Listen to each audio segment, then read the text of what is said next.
Bonjour tout le monde, alors je vous fais voir, enfin je sors du rucher là, hein. Je vais pas filmer parce que c'est pas que j'aime pas vous avoir avec moi au rucher, mais j'ai cassé mon téléphone et mon nouveau téléphone c'est ça.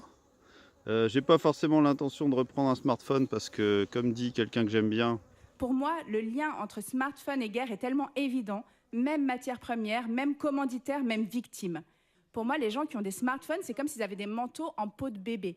C'est joli, mais ça me choque. Donc voilà, donc j'ai pas forcément l'intention de reprendre un smartphone, du coup vous allez moins me voir sur YouTube, enfin ça dépend. Là j'ai la tablette des gamins, c'est super. Et petite manip, j'avais une ruche au fond là-bas, celle que vous voyez au fond, c'était une ruche qui avait pas mal de couvains et donc si elle a beaucoup de couvains, elle peut essaimer. Alors comme j'ai envie de garder la reine par là, bah, je me suis dit je vais enlever du couvain. Donc j'ai pris un cadre de couvain dans cette ruche et un cadre de miel. J'ai mis ça dans une petite varée qui est ici, d'accord? Donc là-dedans il y a juste un cadre de miel, un cadre de couvain qui vient de cette ruche là. Je rappelle, je suis en cadre varé, voilà. Donc juste une amorce ou un triangle, mais en tout cas juste un cadre vide, elle se débrouille pour faire la cire. Et en fait vous voyez que ça bouge beaucoup devant, parce qu'en fait à cette place, il y avait cette colonie là, sur laquelle j'ai mis une hausse, qui est déjà bien dans la hausse, elle est très forte. Et pareil, j'avais peur qu'elle l'essaime sans me prévenir. Donc j'ai décidé de faire ce qu'on appelle un dégraissage, entre guillemets, et donc de prendre les abeilles de cette ruche pour les mettre dans une autre. Alors je pourrais secouer les abeilles, mais j'aime pas trop faire ça et je préfère laisser faire la nature. Et donc j'ai déplacé ma grosse ruche qui était donc ici, je l'ai déplacée là-bas. Et les butineuses toute la journée, elles sortent de cette grosse colonie et elles vont venir ici sur mes deux cadres que je viens de mettre dedans. Ce qui fait qu'elles vont venir faire la population en fait qui manquerait à faire un essaim. Donc là j'ai mis du miel du couvain. J'ai les abeilles qui toute la journée vont revenir dans la ruche et donc j'ai fait un essaim voilà facilement et en empêchant entre guillemets celle de derrière d'essaimer et en ralentissant aussi l'expansion éventuellement de ma grande là derrière. Et voilà.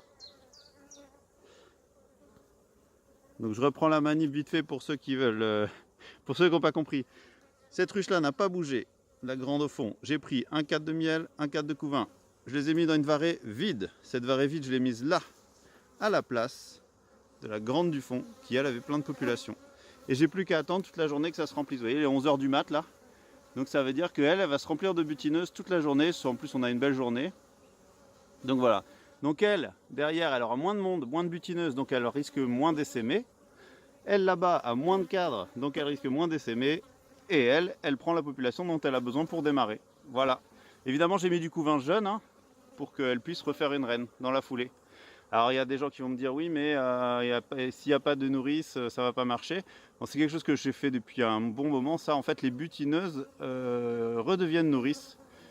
C'est pas écrit dans les livres mais c'est comme ça que ça se passe dans la réalité. Les glandes pour faire la gelée royale elles se remettent en action. Elles peuvent redevenir nourrices si le besoin, s'il y en a besoin dans la colonie. Donc c'est exactement ce qui va se passer pour elles. Voilà. Allez, à plus. Butinez bien.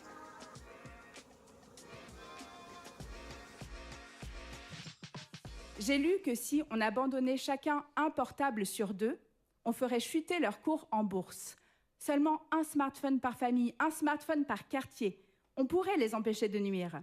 La résistance commence par le fait d'y croire. Non pas par essayer de s'en dissuader ou d'essayer d'en dissuader les autres. Qui est d'accord pour réfléchir à l'idée d'abandonner son smartphone? Je ne vous demande pas encore de faire sauter des trains. Je vous demande juste d'y réfléchir. Qui est d'accord? Merci. Audrey